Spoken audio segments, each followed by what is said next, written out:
Anyway, we welcome you. We will have a few guests, a few speakers here. I know Elizabeth wants an opportunity to talk and share a little bit also.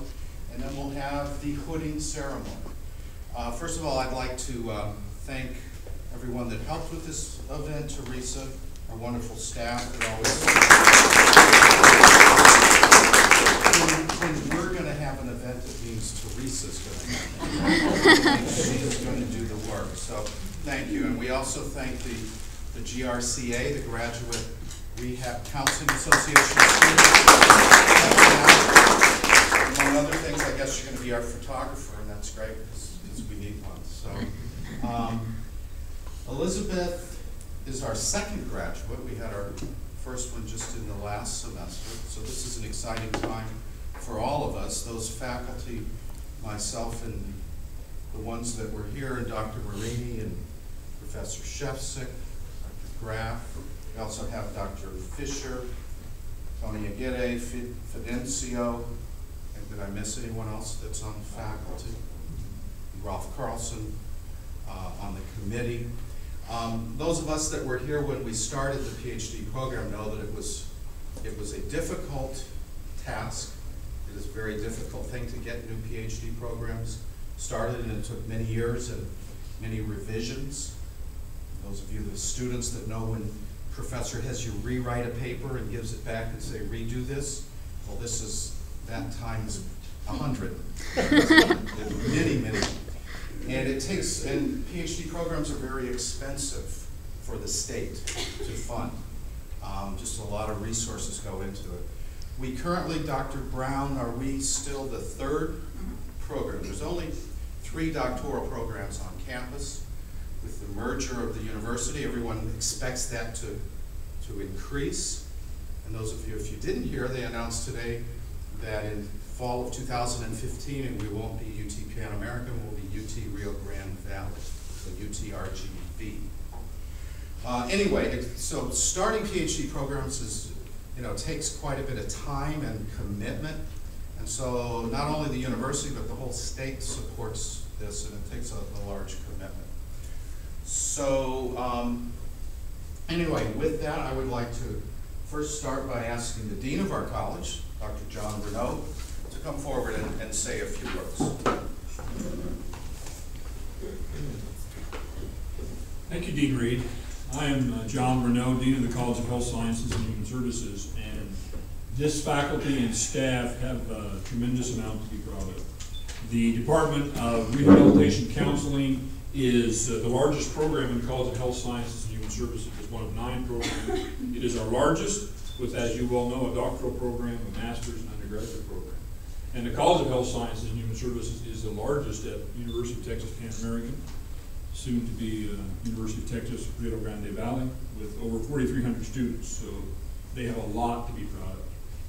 Not to mention being ranked 17th in the United States by U.S. News and World Report, due in large part to the tremendous amount of work that the faculty do in scholarship and research and publication. But mostly, we're proud of you, Dr. Palacios, for your accomplishment. And of course, your family who have stood by you and supported you. We know all too well, we all know that you wouldn't be here without them behind you literally tonight and beside you as this went along. Doctoral education is about leadership. Those who choose to spend the time and the money and the energy to pursue a doctorate are making a commitment to be leaders, really. You have made the commitment that you're no longer going to be satisfied being in the pack, right?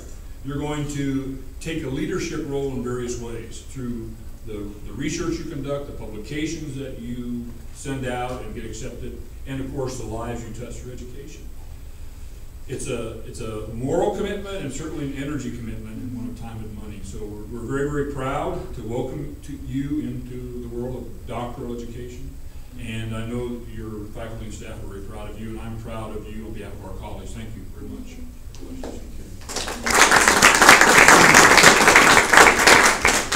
Next, I would like to ask a good friend and a good supporter of ours, Dr. Cynthia Brown, to come forward.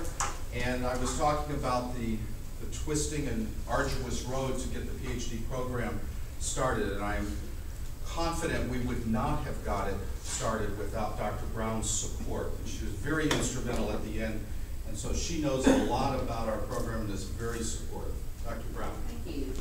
Well, I think it's true, only that I was involved at the very end. The faculty had been working on it for quite a few years before I came into this position and took a role in it. And it is a very monumental task, and it's a great testament to the faculty at UTPA in the rehab department that we have this program. It's one of the only rehabilitation counseling programs in the state of Texas. And this is sort of an aside, and I'm not sure I know exactly what that means, but those of you who are younger than I in the room will know more about this. We are starting some new advertising things to the graduate school, and we're running some Google ads. And we did some preliminary testing to see what resounded the most as far as what we could get hits on and people would be interested in. And teaching rehabilitation counseling was the top. So we're running some Google ads on this right now to bring in a larger pool of applicants to the program for this next year. I don't know if it's going to work. We'll find out. I thought it was really interesting to show that the demand out in the nation where these ads are seen in this particular profession. Also, it's very important that you students and the family understand, and the faculty, of course, the quality of the program you have here. Not only is it difficult to get a new doctoral program started, every year you have to submit a progress report to the state coordinating board, and it talks about different quality measures of the program. And this program has gotten just outstandingly positive results back from the state each year. We've just submitted the most recent one and don't have those results back, but every year they have reaffirmed the value of the program, the quality of the program, and this is almost unheard of also, not to be having to make changes as we go through the process, because the state's saying, you're doing great, just keep on your course. And that is an absolute testament to the faculty, but it should make the students and the family understand the value of the education that's a result of all the sacrifices that were made. Thank you for having me here. Congratulations, and I look forward to seeing you Saturday.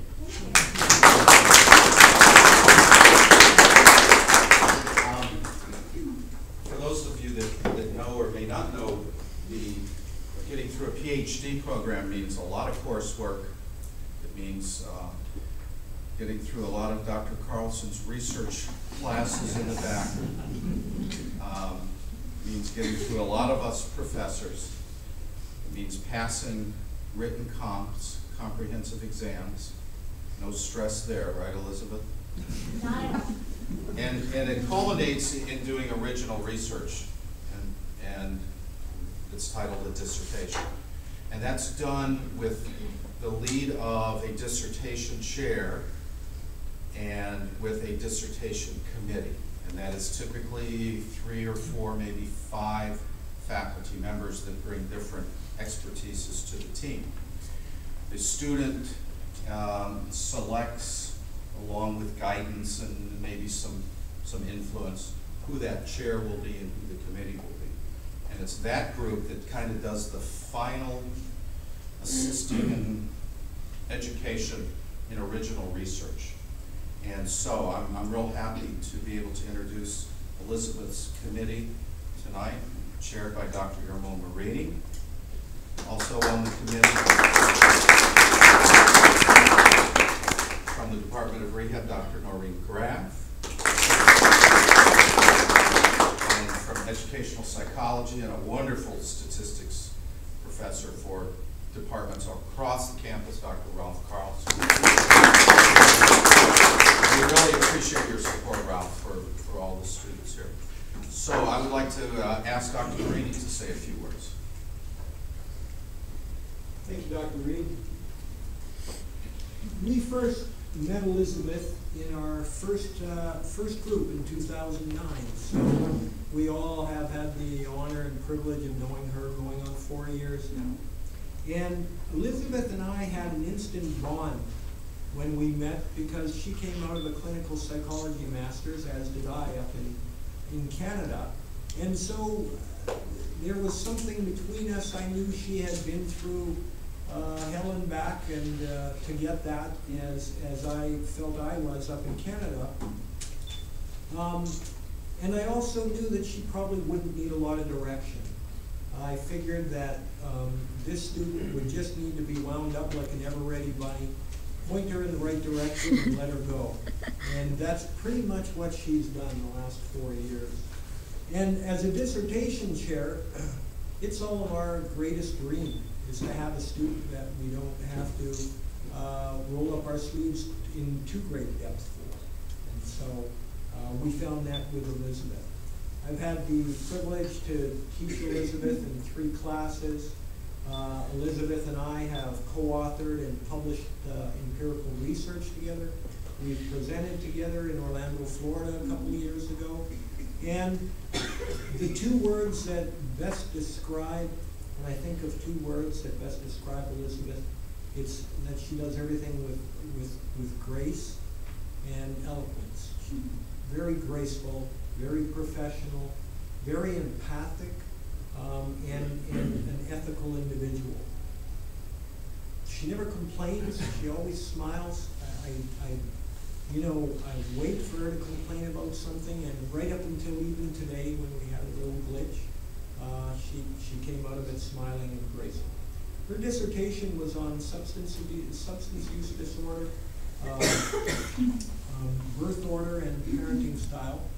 And quite literally, her and her parents traveled across the southern part of Texas up into, I think, San Antonio, Corpus Christi, and collected over 230 surveys from individuals. She is one of the most resilient and persevering individuals that I know, faculty, student, or what have you, and just a pleasure to be with. Elizabeth is also a multitasker. She's a nurturing multitasker. And some of you may be thinking, what does a nurturing multitasker? We all know what a multitasker is, but what's a nurturing multitasker? I'll tell you what it is. When Elizabeth first asked me to be her dissertation chair, we met weekly for weekly lunches at Coffee Zone. And we would go over the things that she was needing to do. And what probably only her family knows about her is that if you have lint on your shirt or lice in your hair, she will groom you.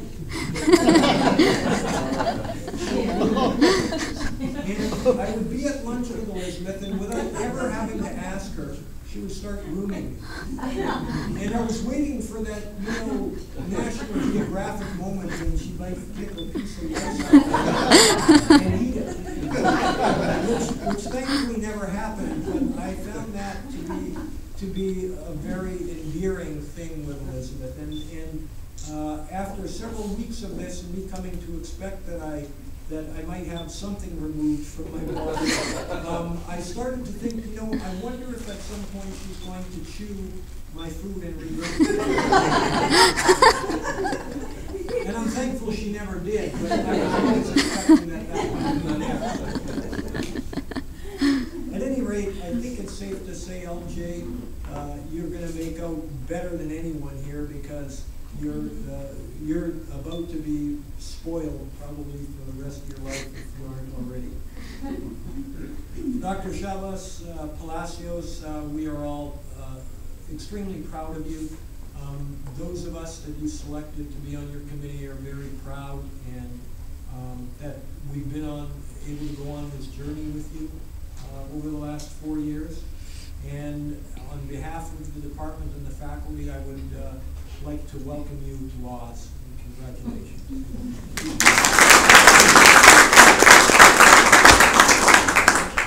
Now we'll have Elizabeth. Bruce, is that the next order? It is. Okay. It is.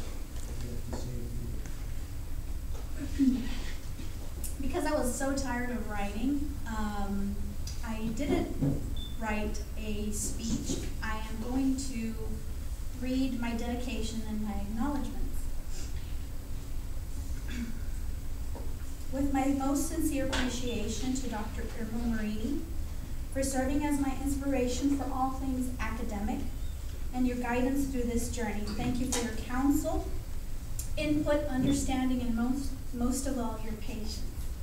Thank you for believing in me when I did not believe in myself. Because you saw something in me since the beginning, I am now able to fulfill my promise to my grandma. I am Dr. Elizabeth. Dr. Noreen Graff and Dr. Ralph Carlson, thank you for your help in getting this project off the ground and running and into your very able hands for review. I am indebted to you always. To my sister Judith Castillo and my nieces Alisa, Angela, and Juliana Olagues, as well as Brianna Castillo, for helping me take care of LJ on many occasions so I could collect data. You are very much appreciated, and I love you all. LJ. Where's LJ? He's not here. Mama wanted you for 9 years, and you arrived at such a great time in my life. You are worth every single second I had to wait for you. Thank you for taking your daily naps so I could write a little bit at a time every day. You helped keep me at a doable pace. Always remember, I'll love you forever. I'll like you for always. As long as I'm living, my LJ, you'll be.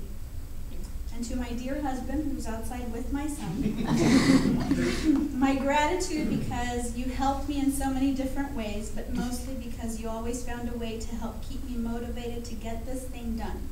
Know you are dearly loved and appreciated. Now, I'm dedicating my research to my brother, Felix Chavez III.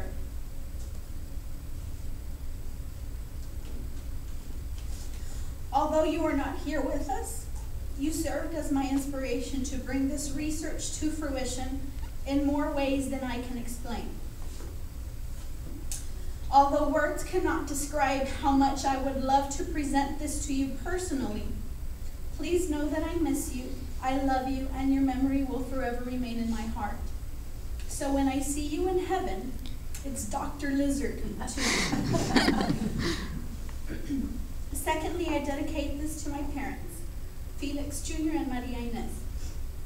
Without your love and support over the past several years, I would not be accomplishing such an awesome feat. Also, I'm not sure how many people can say that their parents were a crucial part of their data collection as you were in mine. You both made the tireless trip with me to gather my data and helping me with LJ, waiting for me in the vehicle for up to an hour or two at a time without once complaining. On the contrary, you seemed just as excited about this endeavor as you took ownership along with me. You'd ask me how many surveys I had collected, and you always knew how many more I needed before I would be done. The title of doctor is just as much yours as it is mine. Thank you for always loving and caring for me, and for always being a listening ear. Most of all, for parenting my siblings and myself to the best of your abilities. I stand in awe and admiration of your work as our parents. I love you both.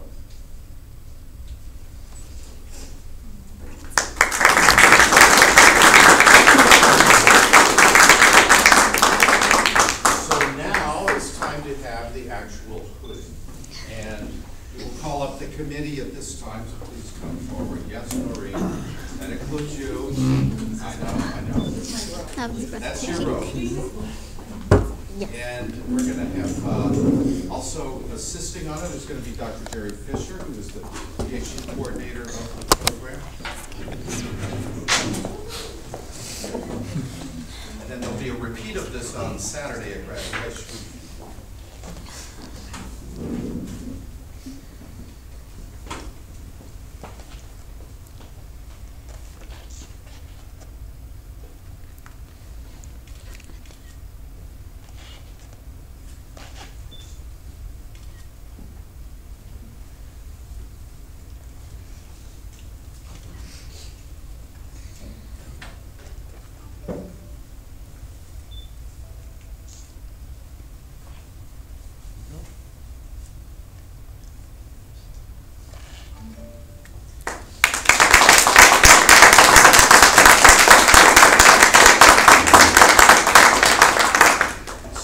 formally in the club. So, thank you all, and I think this concludes the kind of the ceremonial part of it. We have refreshments here, and Teresa doesn't want to have to take stuff back. I know that. And I guess you all got the pictures you need, is that correct? Okay. Well, again, we want to thank everyone, and Dr. Chavez Palacios, welcome. Thank you. Awesome. Have you been